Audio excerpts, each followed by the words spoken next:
right, welcome everybody to this presentation of Let's Talk, brought to you by the Visiting Nurse and Hospice of Vermont and New Hampshire. My name is Anthony Knox, and I'm the Community Relations Manager for the VNH. First off, I want to thank everybody who's watching this live on YouTube. This recording will be available on YouTube moving forward, as well as the other social media platforms that the Visiting Nurse and Hospice have. My guest today is Dr. Lauren Gilstrap of Dartmouth-Hitchcock Medical Center. Dr. Gilstrap is the Assistant Professor of Medicine and works in the Cardiovascular Medicine Department of DHMC. Lauren, say hello and any other information we should know about you. Hi there. I was telling Anthony before this started, I feel like we need like superhero intro music to kind of introduce this to get people like jazzed up. Things about me. So I am a cardiologist. Within cardiology, there are a number of what we call subspecialties. So sort of like, kind of areas where people do additional training and sort of get specialized. Mine is what's called heart failure and cardiac transplantation. And so that means I'm not only a doctor who focuses on the heart, but I'm a doctor who focuses on the heart when the heart's not working well. And is the doctor that sort of figures out what we can do to help it work better. And when we can't get it to work better for whatever reason, I'm the doctor that figures out sort of what next steps are. So that's kind of the easiest way to think about it. I joke to my colleagues that because the interventional cardiologists, who are the guys who put in stents, and the electrophysiologists, who are the guys who put in pacemakers, and because those guys are so good at what we do right now, I mean, eventually something has to give. And so I'm sort of like the final common pathway that everybody eventually ends up with, because everybody else is so darn good at their job. And technology has evolved so dramatically in cardiology, as in many other fields over the past decade. And we are fortunate, sort of here to be able to take advantage of a lot of it. So do we need to switch over to the slides to sort of start to go through things? Yep. So I'll bring up the slides momentarily. For those of you that are watching this live, feel free in the comment box to ask any questions, any comments. Both Dr. Gilstrap and I are going to be able to see those and be able to answer your questions as we go along. And without further ado, today's discussion is demystifying and defeating heart failure. So Dr. Gilstrap, again, just let me know as you are prepared for the next slide, and we'll get this going.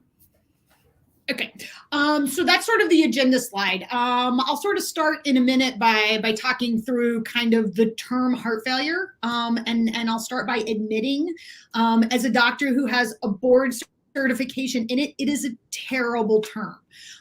Somebody tells you have heart failure or your loved ones have heart failure, and it sounds like you're about to immediately fall over dead, which is not the case at all. I mean, in a million, but like not usually. So we'll sort of talk about why I think that's a better term, why that's a bad term. I'll give you sort of what I think is a better term. But really the gist and the focus of today is to sort of take you through some common terms that you might sort of hear in the doctor's office, be it a cardiologist office, be it another type of doctor. And then we'll sort of talk through why the heart doesn't work correctly. And the reality is the heart really has two jobs, and sort of things start to break down. People start to have symptoms and problems when it can't do one of its two jobs correctly. And we'll sort of talk through that. We'll talk through some of the common causes, or sort of kind of common types. And then we'll talk about how sort of when the heart's unable to perform one of its two kind of vital functions, how that leads to the symptoms that patients experience. And those are usually sort of the red flags that get somebody sort of into my office. And my job is really twofold. One is manage the symptoms, which is to say, make the problem that is the reason that you're in my office better. And we'll talk through what those symptoms are, and we'll talk through sort of some of the basic things that we do to sort of help alleviate those, help people feel better. And then we'll talk about sort of the standard treatments that we go through and that we have available for people to help heart work better. If I was giving this talk 20 years ago, it would have been a very short slide. I am fortunate now to be able to sort of offer patients whose hearts don't pump well 4 separate drugs. And we'll talk about how they work. We'll talk about how they've been studied. We'll talk about how they sort of work together. These are all drugs that not only help people live longer and live better, in many cases, they help the heart squeeze stronger, squeeze better over time. And then we'll sort of wrap up at the end by talking about sort of what we do when the standard stuff doesn't work. These are, many of these things we're able to offer here at Dartmouth-Hitchcock. For the things that we can't, we partner with hospitals in Boston to do. But these are essentially, kind of the big guns that we pull out when the standard stuff doesn't work. If nothing else, I hope you sort of walk away from it, with a little bit of a better understanding of what this term is, a little bit of an idea of sort of what to watch out for in your own life with your loved ones. This is more common, like many conditions, as people get older. So in mom, dad, grandma, and grandpa, things to sort of keep an eye on, things to ask your doctor about if you see it. And then really more than anything, I want you to walk away with kind of a sense of awe and wonder at how many things we can do to make this better. There's no way around the fact that this is not something anybody ever wants to have. This is not something that anyone wants their loved one to have to experience. But we are very fortunate in 2022 to be able to offer a wide variety of drug-based and treatment-based and IV therapy-based and mechanical-based options for combating this. Our armamentarium is pretty well stocked. And in the vast majority of cases, despite the terrible name, there's actually a lot of reason for optimism. There's actually a lot of reason for hope. And that's sort of the main thing I want to convey to you over the course of this. So let's dive in. If you Awesome. can advance the slide for me. We'll start by, I teach a lot at the medical school, and I'm going to try to not treat you all like medical students. But I do think terminology is important. I'm currently reading Brene Brown's new book, Atlas of the Heart, and the whole book is about the importance of words and knowing exactly what they mean, how to use them, and how they relate to other things. And this is sort of a similar thing for kind of basic intro to cardiology and certainly to heart failure. So heart failure or congestive heart failure or CHF, those are all terms that you've probably heard. They show up on, the shows and late night TV, where the surgeons are all running around and doing exciting things and jumping off of buildings and, doing romantic things in call rooms with other people. CHF is sort of a term that tends to make its way into kind of the popular press and the popular media. Hopefully by the end of this, you'll understand where that term congestion comes from. But those words all basically mean the same thing. I'm going to sort of try to argue to you that a more sophisticated, but actually more accurate and hopefully less terrifying word to use would be cardiomyopathy. Now, I'm sure every single one of you was like a linguistics major in college and can totally break that word down. But for those of you like me who weren't, we'll start with the first part, cardio. That you probably already know means heart because Anthony started by telling you I was a cardiologist and then I told you I took care of heart. So that one you probably already got to.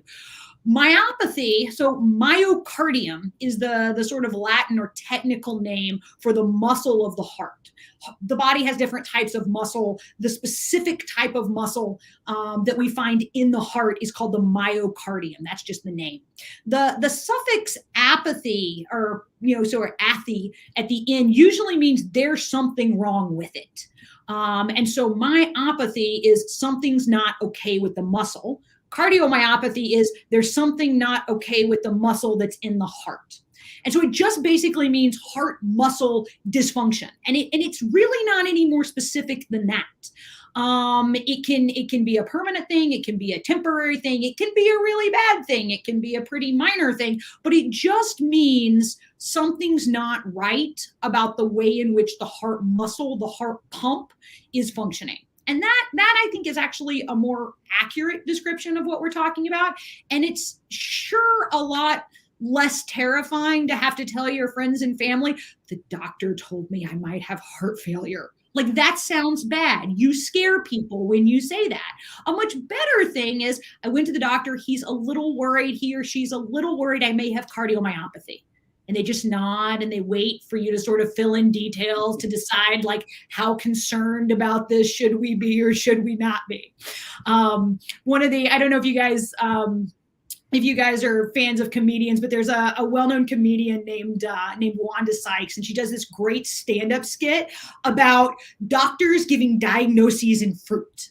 And it's making fun of the fact that in America, we don't use the metric system, except in medicine. Doctors give everything in centimeter measurements. And no one that's not a doctor or a nurse or working in the health profession really has any concept for, like, how big is a centimeter. And the doctor tells you to have a tumor, and you're like, okay. And then you're waiting, and the doctor's like, it's 4 centimeters.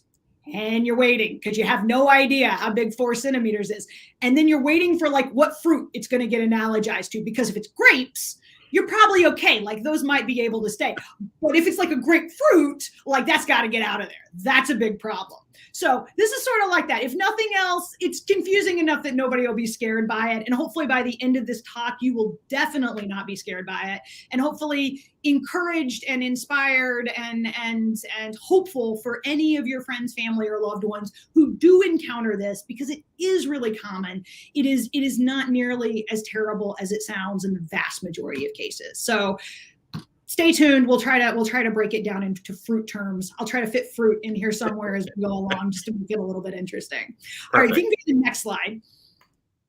We'll talk about, sort of causes of cardiomyopathy. Here we go. Here's fruit. So your heart is about the size of your fist or an apple. There you go. This is actually what I tell patients in the clinic. I actually was doing a review with the med students last night. They've got their big final exam on Friday. And I was trying to explain coronary artery anatomy, which is to say the sort of orientation of the blood vessels that feed the heart. So I'm like, your heart is the size of your fist, and it's got 3 big blood vessels that feed it. There's one that goes down the front, one that's on the right side, one that's on the left side. And that's a pretty good analogy. Essentially, the most common reason that people sort of develop cardiomyopathy or develop symptoms of heart failure in this country is actually a plumbing problem. It's actually that they get atherosclerosis, hardening of the arteries, coronary artery disease. These are all medical terms for the pipe, the coronary artery, the pipe that supplies blood to the muscle that is your heart gets clogged up. The heart, again, is a muscle. Remember, it's called the myocardium, but it is just a muscle. And like any other muscle in your body, like your bicep, like your quads, anything, it's got to have blood and oxygen to do its job. Well, the road, the pathway, the pipe, that's probably the best analogy, that gets the blood to the muscle is called a coronary artery. Coronary just means heart, and artery is the blood vessel that moves blood that has a lot of oxygen in it. And so that works great until you get a blockage in the artery that feeds the heart. So think of it as a clog in your sink or a clog in your toilet drain. Something's blocking the flow of blood down. So part of the heart muscle, and sort of you can kind of see it in that picture with like the dark part there, there's a blockage right at the top of that. And then all of the heart muscle that's supposed to get supplied downstream of that doesn't get the blood and oxygen that it needs. That is actually what a heart attack is. A heart attack is an abrupt stoppage of appropriate blood flow down an artery to feed the heart muscle. And so the heart muscle goes from having lots of blood and oxygen to do its job to having very little or none in a split second. That's actually what a heart attack is. And if a heart attack goes on long enough, if you don't go to the emergency room, if you sort of chalk it up to indigestion and you sit there for 3 or 4 days and don't see anybody about it, what can happen is the heart muscle can die. The heart's pretty resilient. It does not do well without oxygen. It's better than the brain. The brain tissue can only go for minutes before it starts to die. That's why drowning is such a dangerous thing, and why you can drown in a matter of minutes. The heart muscle sort of can live without appropriate blood and oxygen for around 4 hours. After 4 hours, it starts to die. And dead heart cells there's no way to replace those guys. Once they're dead, they're dead. They get replaced with scar. And scar, sort of just like a scar on your arm, is great for holding shape. It's very strong. It's not good for squeezing. So the most common reason in this country that sort of people's hearts don't squeeze well is they've had a prior heart attack, a section of the heart has died, it's been replaced by scar, and that scar doesn't squeeze. And so instead of having sort of 100% of the heart squeezing and contributing to the flow of blood forward, maybe you've got 75, maybe you've got 50, because 25 or 50% of your heart muscle is actually just a giant scar. So that's what we call ischemic. And ischemic is just the medical term for related to a lack of appropriate or sufficient blood flow to it. So I hope that makes sense. That's sort of the first kind of big bifurcation we make in terms of what's causing this person's heart to not squeeze well. Is it due to, sort of a prior blockage or a current blockage in one of the arteries that feeds people's heart, or is it due to something else? And if it's something else, then it sort of falls in this non-ischemic bucket. This can be a whole lot of things. This is really a pretty big bucket, and we're learning more and more about this all the time. This is where heart diseases cause the heart muscle to be weak that run in families tend to track, so genetic causes. This is where some of the autoimmune diseases that exist that can also cause inflammation in the heart can actually damage the heart muscle and have the heart muscle not squeeze well. This is where myocarditis, which is the medical term, remember myocardium is the heart muscle. Well, itis is the suffix that means inflammation of. This is where the inflammation of the heart muscle in response to something else. Most recently, you've probably read about in the news, COVID-induced myocarditis. This is sort of where COVID as a cause of heart failure would fall. The idea is that the COVID virus can actually attack the heart muscle, can attack the myocardium, cause inflammation, cause swelling. That causes the heart muscle to not work well, and over time can cause the same scar that a heart attack causes. And again, scar doesn't squeeze.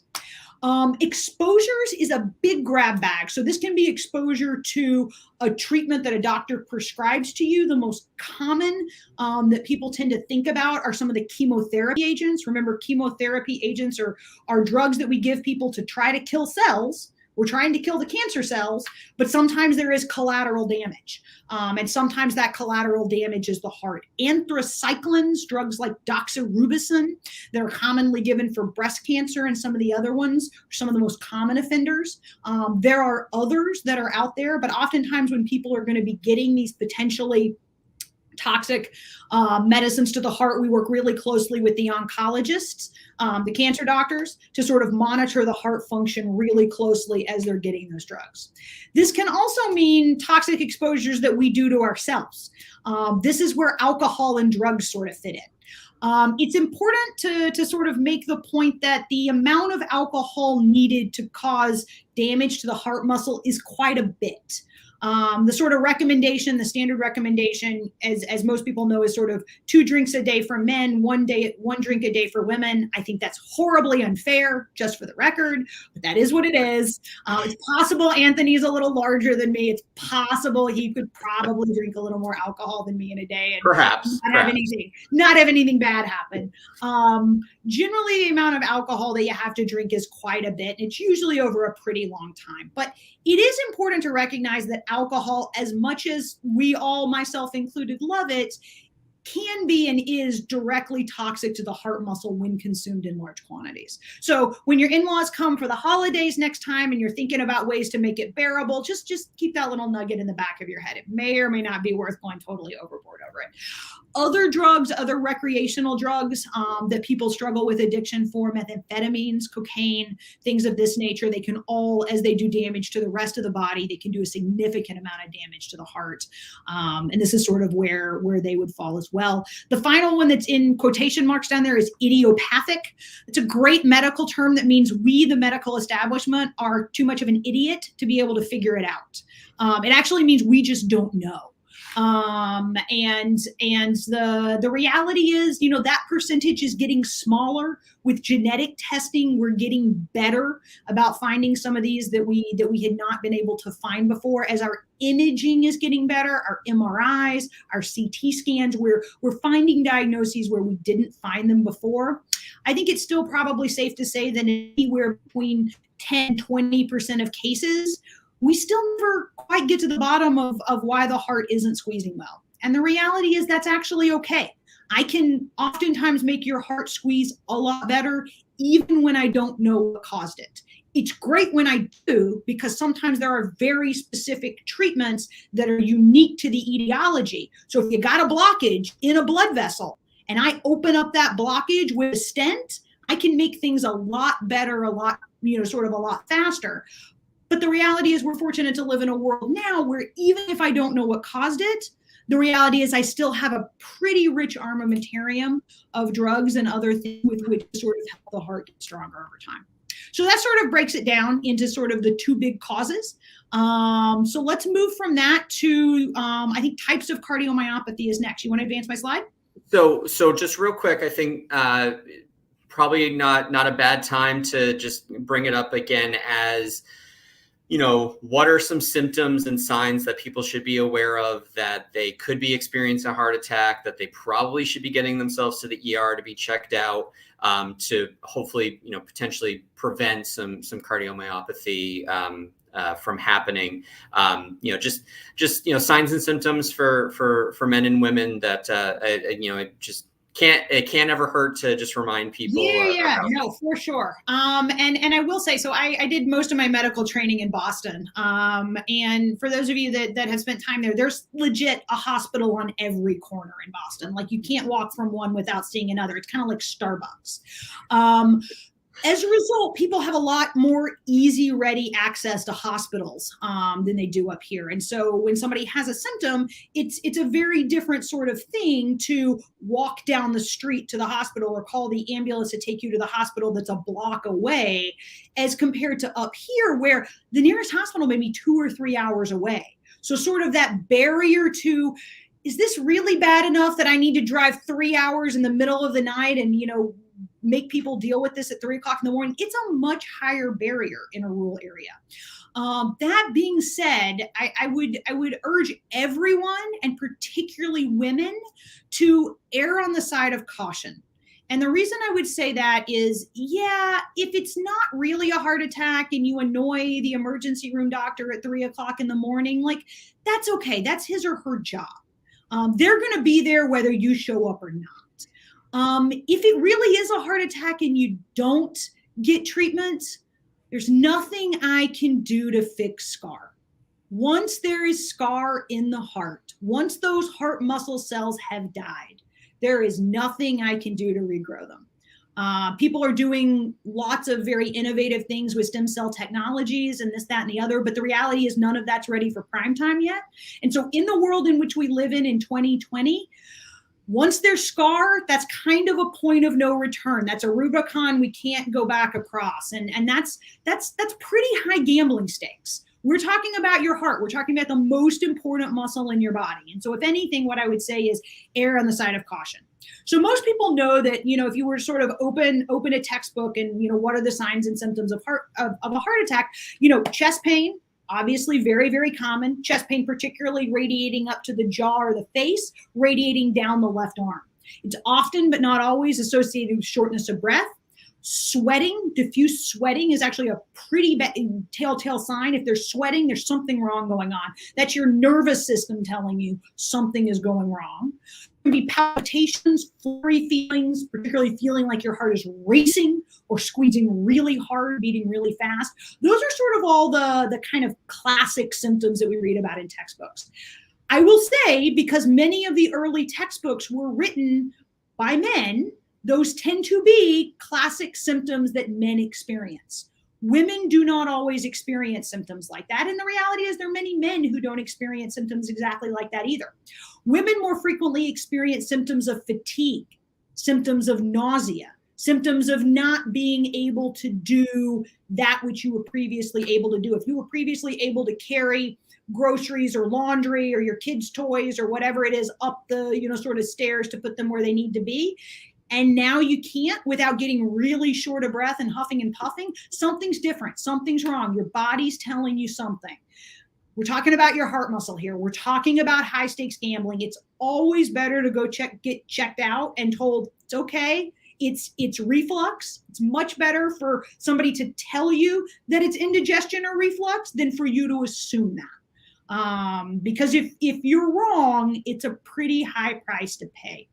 The only other group that's worth making mention of is folks who have diabetes. So folks who have diabetes know this, but one of the things that happens in diabetes is the sugar molecules get stuck on the end of your nerves and nervous sensation gets disrupted. This is why diabetics wear special footwear oftentimes, and they sort of have to be very careful about accidentally doing injury to things without realizing it, because the nervous, your nerve sensations of touch are not always normal.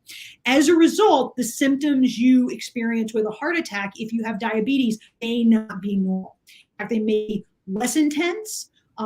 They may be more that atypical variety, back pain or right arm pain, or that which feels like indigestion or abdominal pain. If you have diabetes, you're already at a higher risk for a heart attack, unfortunately, by virtue of just having the diabetes. So if you have any symptoms, like that, or similarly, you were previously able to walk up 2 flights of stairs to get to church or to get to the restaurant or whatever it is, and now at the sort of landing zone between the first flight and the second flight, you're huffing and puffing, that's a reason to go get checked out. Heart attacks are not always clutch your, chest and fall over like they are in the movies. Sometimes they are. Those are not the ones you're usually sort of humming and hawing about whether or not to go to the emergency room, though. Right. The ones that are a little bit more subtle, that are a little bit more gradual, that kind of sneak up on you, those are the ones you got to be really careful about, because those sneaky ones are the ones that can do the most damage. Perfect. All right. And now we'll continue on. Cardiomyopathy, I think, is next. Yep, there you are. Awesome. So I sort of alluded to this early on, that the heart has 2 jobs. The quote from the movie, "You have 1 job." Well, the heart actually has 2. And they're very interrelated, and it makes sense if you think about it. The first one's intuitive. Everybody thinks of the heart as a pump. We think about the heart being a muscle that pumps and squeezes blood to sort of push it to the rest of the organs in the body, to push it up to your brain, to push it down to your kidneys, your liver, your sort of lungs, all that good stuff. The sort of part of this that people often forget is that in order to pump blood forward, the heart has to fill. And to sort of make this leap in your head, you've got to remember that the heart's not a straight muscle like your bicep. It's actually like a cup, almost like a container. And that container has to fill before the container can then squeeze and sort of pump blood forward. So it really has 2 jobs. Job 1 is to pump, yes, but in order to be able to do that, it has to be able to fill. It has to be able to receive blood from the top chambers of the heart.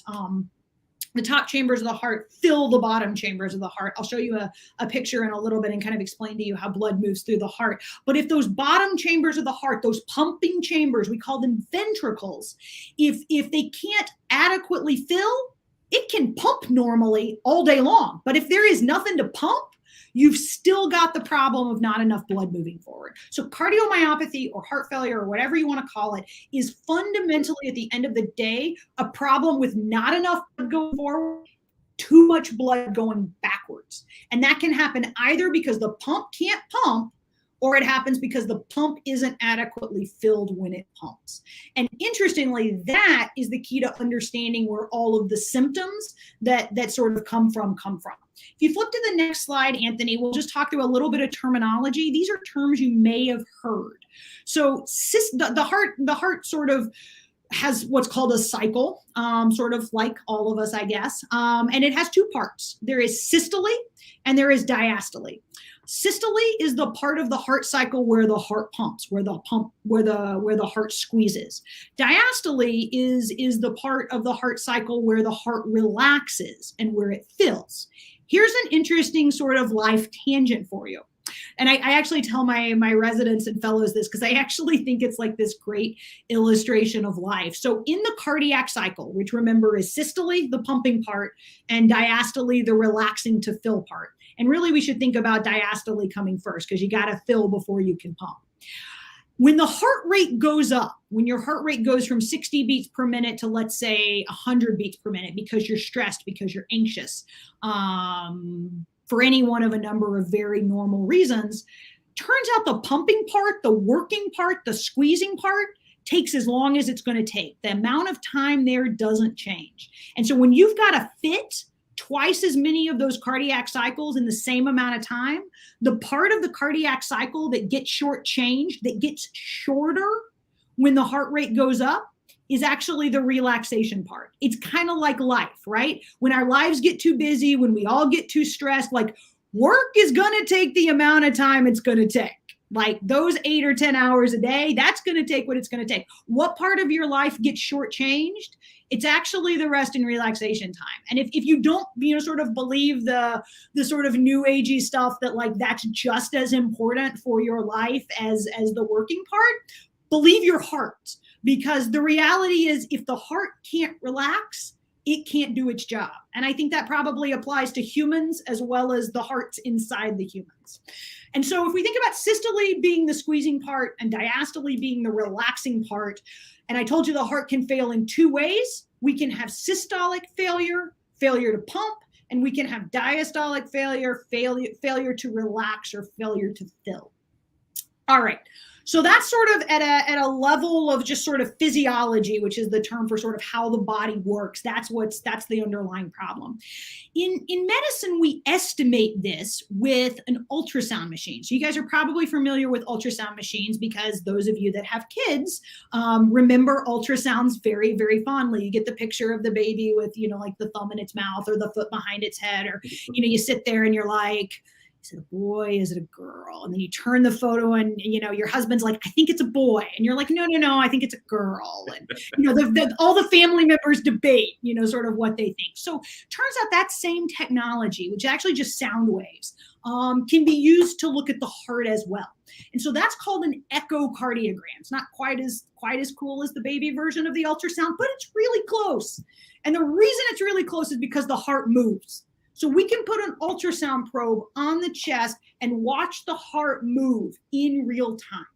And that's really cool because when we can do that, we can look and see how well the heart's pumping, right? If the heart is pumping really vigorously on the ultrasound machine, we're pretty sure your problem isn't a pumping problem. If the heart's pumping just fine, but you still have symptoms of heart failure, you're probably in that diastolic heart failure group, which is why we say that you have heart failure with preserved ejection fraction. And I should take a step back and tell you that ejection fraction is another medical term. It's abbreviated EF. Doctors, cardiologists in particular, fixate on it. It's a percentage, and it is an estimated percentage of the total amount of blood that comes into the heart in any given beat, what percentage goes forward. Turns out 100% is not what you're going for here. That's actually not good. Nobody ever gets there. Normal is actually anywhere from sort of 50 to 65. And so that's kind of the percentage that we're shooting for. If when they look at your heart squeeze, if it looks like the percentage of blood that's moving forward with each beat is less than 50%, then you've got a pumping problem. Okay. And if when they look at the heart with an ultrasound machine, if it looks like the ejection fraction or the percentage of blood that's moving forward with each beat is greater than 50%, then you're probably in that preserved ejection fraction group. And the problem is more likely to be a problem related to filling, related to stiffness, related to inability to relax to fill. And so that's sort of where those terms comes from. And that's how they relate to the ultrasound that we use commonly in practice to sort of estimate how the heart is not pumping. All right. I think we're going into symptoms next. So real quick, from your experience, as a provider, is it more common that it's a pump problem or that it's a fill problem, or is it kind of a 50-50 as far as your experience of working? Yeah, that's actually a great question. And the answer depends on who you as the patient are in that scenario. The reality is your risk for one versus the other changes sort of over the course of your life and with sort of different risk factors. I would say 20, 30 years ago, we didn't really even recognize that diastolic heart failure or heart failure with preserved ejection fraction existed. And as people have lived longer, as people have lived better into older ages, we've realized that one of the things that occurs commonly as people get older is kind of like the rest of your body gets stiffer as you get older, the heart gets stiffer too. And so now I think if you were to ask somebody to sort of put their money down, most people would tell you it's pretty close to 50-50.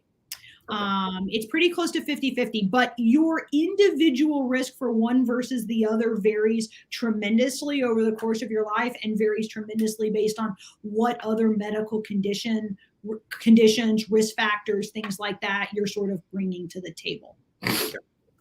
Okay, perfect. But yeah, the take home is that even when your heart looks, when we look at it on an ultrasound, like it's squeezing just fine, that absolutely does not mean that you cannot have symptoms sort of related to filling problems, relaxation problems, this diastolic form of heart failure, this heart failure with preserved ejection fraction. Okay, awesome. All right, we'll head to the next slide. All right, so I mentioned this earlier on, and when I teach this to sort of medical students, I try to sort of have them think about this as a grounding principle, okay? There is a circuit. There is a series of pipes. Think about a circuit of pipes in your body. They're called your blood vessels, but think about them as pipes for a moment. And the blood goes round and round and round and round in this pipe circuit.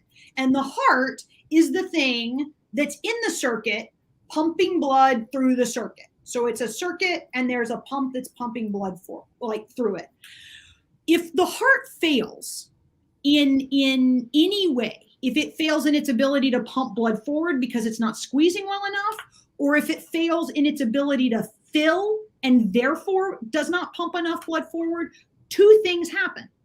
Blood backs up behind the heart because effectively in that scenario, the heart's acting like a kinked garden hose, okay? So if you've got a circuit and blood's moving around and around, think about the heart failing, think about cardiomyopathy like a kinked garden hose.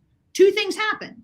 Stuff backs up behind the kink, fluid and pressure backs up behind the kink, and not enough fluid gets forward past the kink. And that's really where all of the symptoms that come from heart failure or cardiomyopathy come from. They either come from the backup of blood to where it shouldn't be, or they come from the heart not being able to pump enough blood forward to supply the needs of your muscles and your organs and the rest of your body. If you remember that, if you remember the kinked garden hose, all the symptoms are going to make sense. All right, let me show you what I mean. Next slide. So now I'm gonna sort of switch into teacher mode a little bit. I'll apologize for the roughly 3 minutes that this is gonna take. You guys can all hearken back to high school biology or college biology or whenever you vaguely remember somebody telling you this.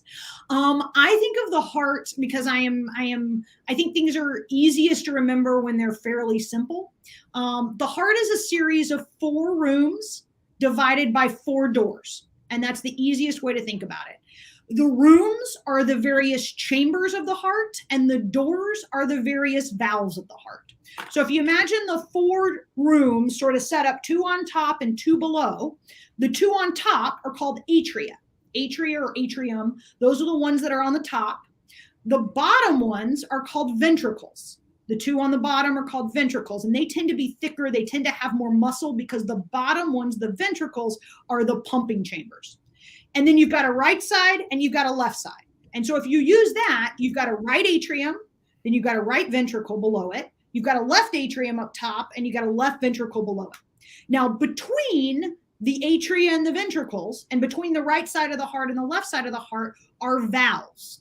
Those are, when somebody has a heart valve problem, it's a problem with the door that opens to let blood go through from one room to the next and then closes to prevent blood from going back the wrong direction.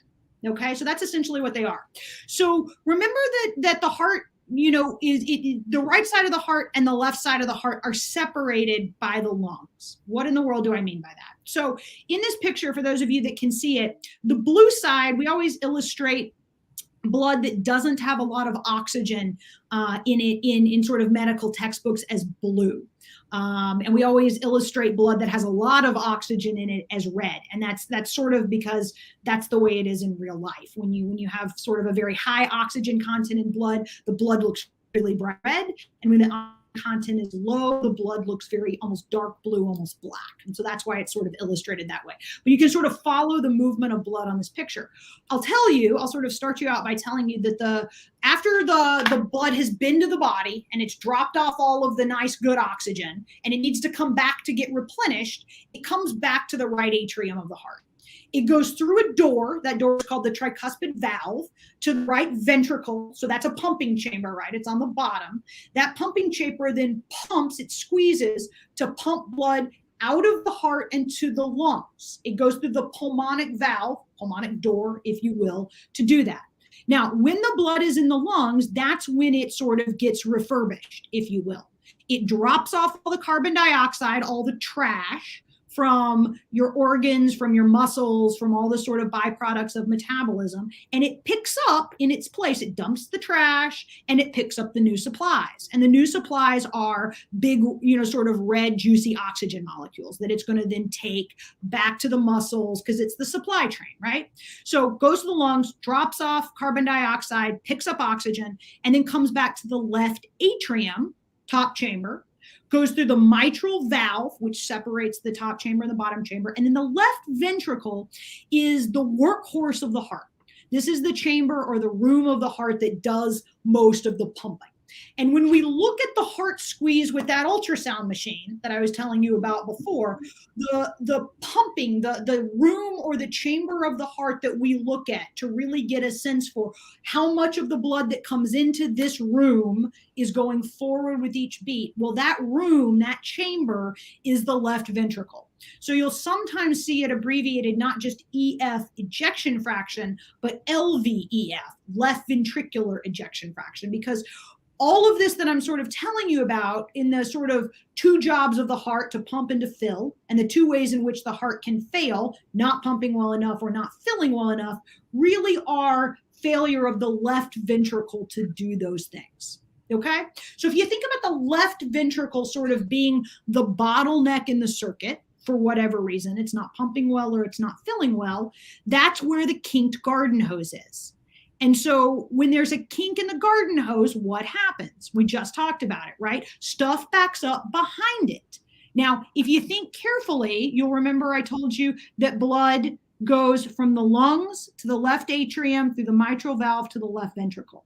So when the left ventricle's the kinked garden hose and stuff is backing up, it's going to first back up through the mitral valve to the left atrium, and then it's going to back up to the lungs.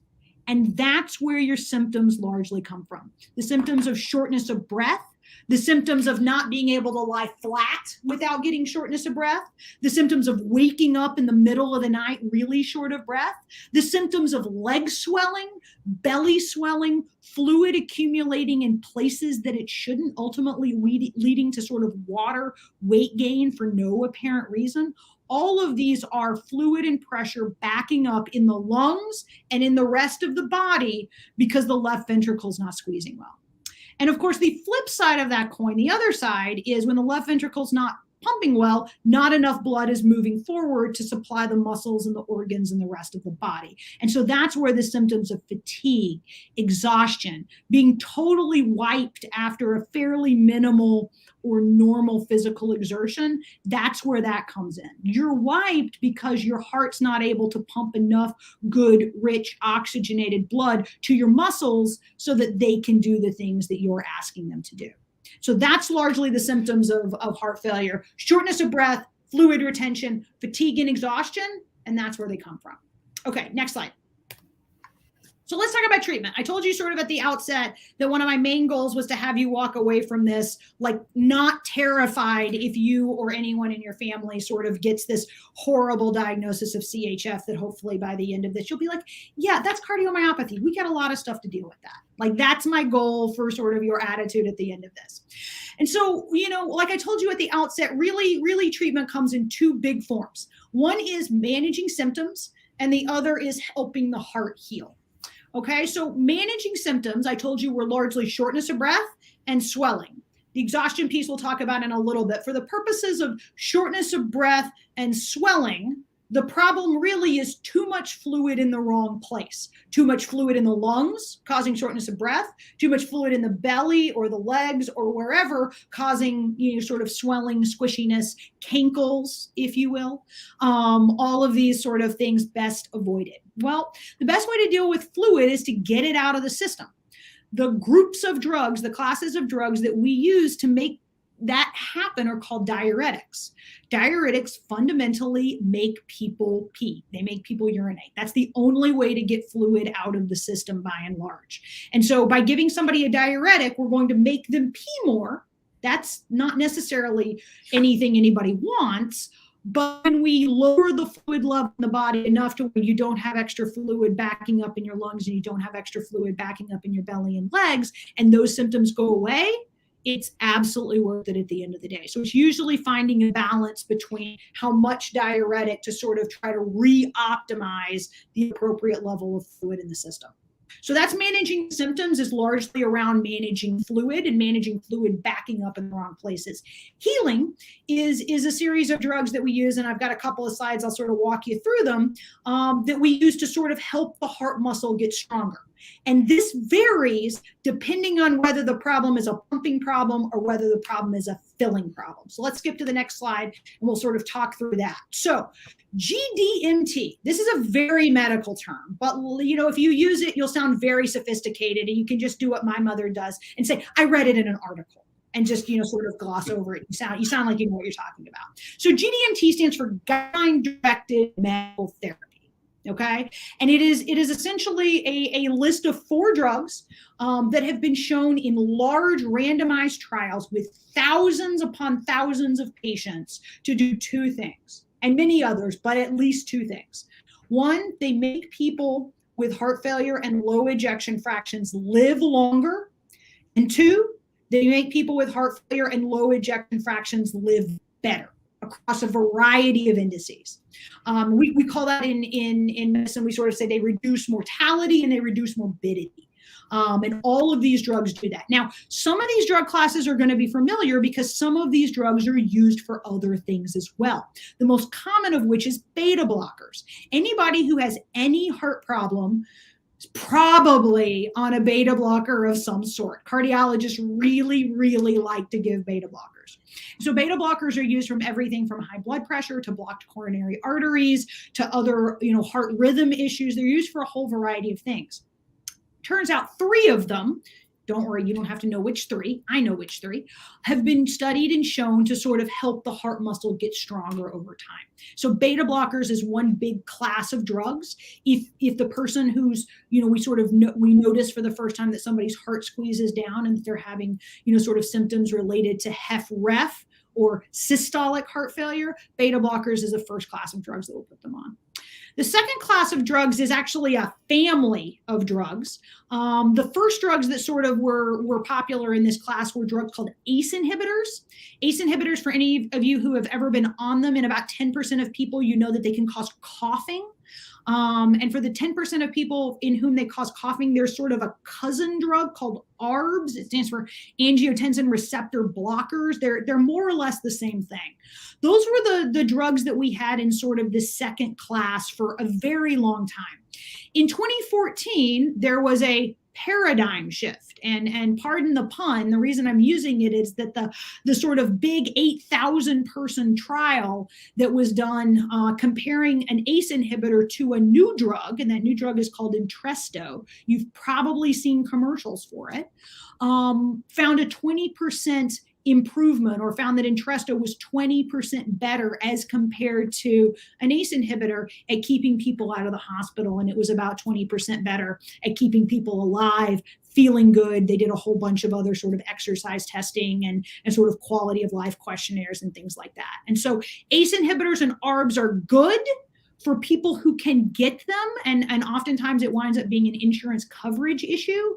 Entresto is better. And they're all sort of in a class of drugs together. So the first drug, that oftentimes people will think about as a beta blocker. The second one is sort of an ACE inhibitor or an ARB or Entresto. Okay. The order, by the way, matters, but is very unique to the person. So some people might start with a beta blocker, some people might start with Entresto, and that's something you can talk through with your daughter who may be a doctor, about sort of what the best order that sort of makes the most sense for you is. And it depends on things like blood pressure and kidney function and other sort of things unique to you. So it's kind of beyond the scope of this, but it's important that there is no one size fits all for this. And it's very much a conversation between you and your doctor about what's going to be the best, safest way to get you sort of on the most therapy that we can get you on to sort of help that heart muscle get stronger. So the third one is down there in the bottom left-hand corner. It's a drug called spironolactone. It has a counterpart. It's called eplerenone. There's really only 2 drugs in the class. They work through a complex mechanism related to the kidney.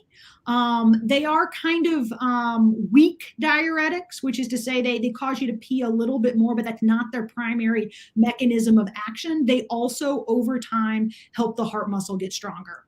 The other new kid on the block in this, and these drugs sort of just became available for this condition within the last couple of years, are the drugs that are in a family called SGLT2 inhibitors. And don't worry, you do not have to remember that acronym.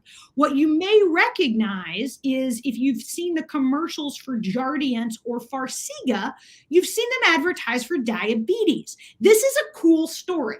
So turns out there was once upon a time a pharmaceutical company that decided they wanted to make a blood pressure drug. Turns out they made a fairly crummy blood pressure drug. It didn't actually lower people's blood pressure all that much. So they thought, darn, we've poured millions and millions of dollars into this blood pressure drug, and it turns out it doesn't lower people's blood pressure. What else could we do with it? And they noticed that when they gave people this drug, people peed out sugar. And so they thought, less sugar, wonder if this would be helpful in diabetes. And it turns out they tested it in type 2 diabetes, notably not type 1, just type 2. And it turns out it's actually pretty darn good in diabetes. It's not a great diabetes drug, which is to say it's not great at lowering blood sugar, but it's actually a very safe drug to use in diabetes because unlike other drugs in diabetes, it's not going to make your blood sugar too low. You're not going to have to worry about what's called hypoglycemia or sort of the shakes because your blood sugar is too low.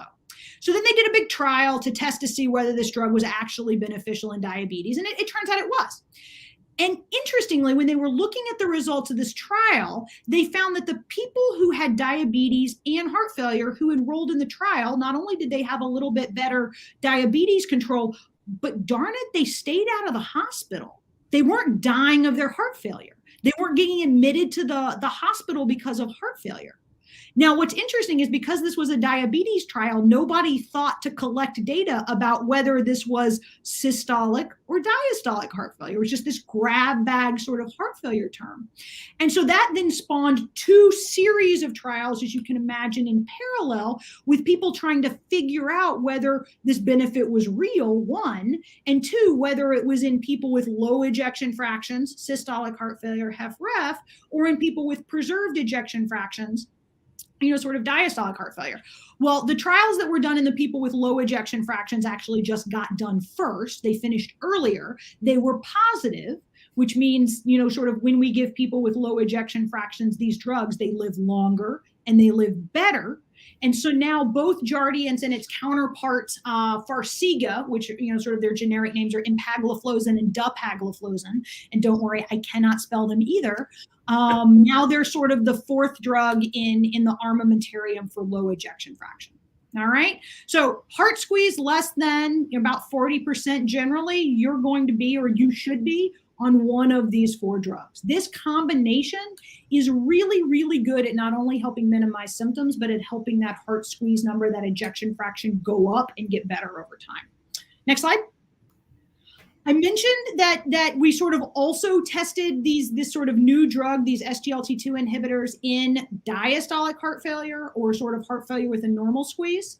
The reality is this is not FDA approved yet. We think it will be. One of the two trials that's being done has been done and has been presented. It was actually presented at the big American College of Cardiology conference earlier this year. That was the trial that was done largely in Europe. We're still waiting on the results from the US trial, which tested the other drug. And if that one is also positive, everyone thinks and believes the FDA will sort of give the nod for the SGLT2 inhibitors to also be used safely and effectively in people who have diastolic heart failure or heart failure with preserved ejection fraction. So stay tuned, more to come, really cutting edge state-of-the-art stuff sort of from a pharmacology, from a medication development standpoint. But for a condition that historically has not had a lot of drugs that we could throw at it, it will be fantastic if it sort of gets approved to be able to, sort of in the appropriate circumstances, offer this therapy to people with diastolic heart failure. Until that happens, the mainstay of treatment for diastolic heart failure is largely managing the fluid. Remember that there's not a pumping problem here. So giving people drugs that are going to help the heart pump better over time really doesn't solve your problem. And I don't yet have a drug available that like makes the heart take a vacation, go lay on the beach and drink, cocktails with little umbrellas in them. I don't have a drug that helps the heart relax better yet. And so until such time as we really have a drug that does that, diuretics and then hopefully soon the SGLT2 inhibitors are the mainstay of treatment for that. Next slide, and I think last slide, or almost next to last slide. So this is sort of other therapies that you'll see people use in various sort of circumstances. We talked about diuretics. There's several different kinds of diuretics that people use. Sometimes we use diuretics in combination. Managing the fluid level is a really key essential part, and it interplays with what people eat. It interplays with how much fluid people drink. There really are some lifestyle things that we work on. In sort of managing this. Digoxin is a very old-fashioned drug, actually comes from the foxglove plant. We used it for a very long time. We use it much less now. It is a drug that actually helps the heart squeeze harder. So you can imagine that it sometimes can be helpful in that systolic form of heart failure. You have to be very careful about it because it's a drug kind of like Coumadin that has to sort of be monitored, and you have to keep a level within a specific range. Some of the, many people whose hearts don't squeeze well also have electrical issues, and it's sort of not worth getting into the details of that. But if you have, sort of an electrical issue or a heart rhythm issue, there are things that we do to sort of try to help the heart rhythm become normal again. The thing up at the top is called a loop recorder. It's a little tiny thing. It's kind of about the size of the end of your pencil here. And we insert it into kind of the soft tissue of the chest. Nobody sees it. It's sort of in the fat up there. And it monitors every single heartbeat you have. And they last for 6 and 7 years. And so for people who have very intermittent palpitations and we're not sure if it's an abnormal heart rhythm and we're not sure if we should do something about it, or in people that are for whatever reason at pretty high risk of developing an abnormal heart rhythm, but you haven't yet, this is a really, really good way to monitor for it. So as soon as it happens, we can do whatever it is we need to do to either treat it or to manage it or to sort of behave and respond appropriately to it. The final thing down there in the middle, and I'm not advertising for Medtronic at all, this was just like the easiest available graphic, is that's actually a CRT device, but a defibrillator, which is a lot like a pacemaker but different, is something that for people with systolic heart failure, we sometimes will talk to them about. The long and the short of that story is people whose heart squeezes are quite low, so that ejection fraction is less than 35%. We know from data from hundreds, if not thousands of people over many, many, many years, those people are at higher risk for abnormal heart rhythms that, unless treated very quickly, can be lethal. And so these devices, I think of them like life preservers. They sit there. The idea is that they monitor the heart, but they otherwise don't do anything. If they detect an abnormal rhythm that, unless treated quickly, will be lethal, that's when they deliver a small internal shock to try to get the person out of the abnormal rhythm and prevent the abnormal rhythm from sort of causing something very, very bad. And so for a subset of the patients with that systolic form of heart failure in whom, for whatever reason, we can't get the heart squeeze above 35%, this is sort of one of the things. This is kind of a life vest, a life preserver, if you will, that we'll talk to a lot of patients about. Not all patients want it, but it's certainly something to think about, and you may have friends and family that have one, and that's sort of why. The final slide on here is kind of the super cool stuff that I do.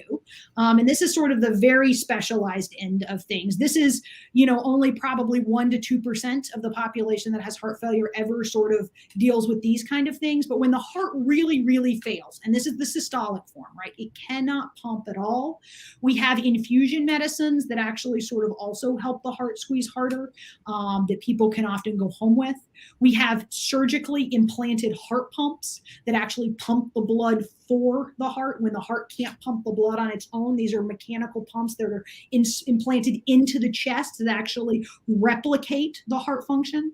And when that's not enough for patients that are appropriate candidates otherwise, cardiac transplantation is sort of the Hail Mary pass of it all. It's the biggest, sort of tool in the armamentarium, but it is what I do for a living, and it is what people that are sort of appropriate candidates with hearts that really just can't keep up with the rest of their lives. For patients like that, it's often a really, really good option. And I think we're right at an hour. So I think that's it, Anthony. That is, that was very, very informative. A lot of really great information. Again, I thought you did a great job using the fruit analogies. You also, the kinked water hose. I should have worked fruit in more. I definitely should have worked fruit in more. Listen, the kinked water hose, I mean, you had me right there. For all the gardeners in the group. Exactly. And I mean, I was kind of waiting potentially for when it does unkink and then just sprays you with a bunch of water, but I guess you didn't know how to work that in. For the next time. Yeah, that only happens when your little brother is like behind the corner or something. Yeah, or your wife is trying to figure out what's wrong with the hose, and it's the husband that's messing with her. Whatever. I mean, that's fine. But thank you so much for this presentation through Visiting Nurses in Hospice. For everybody who joined us live on YouTube, thank you so much for listening. For anybody who's going to be watching this later on any of our social medias, again, thank you so much. And please, join me for our next Let's Talk presentation, which is going to be on March 16th. And we're going to be discussing fad diets with Annie Hutchinson from the Gifford Medical Center. So again, Dr. Gilstrap, thank you so much for joining us today, and just keep doing what you're doing. All right. That's great. Have a good afternoon, everybody. Thanks so much.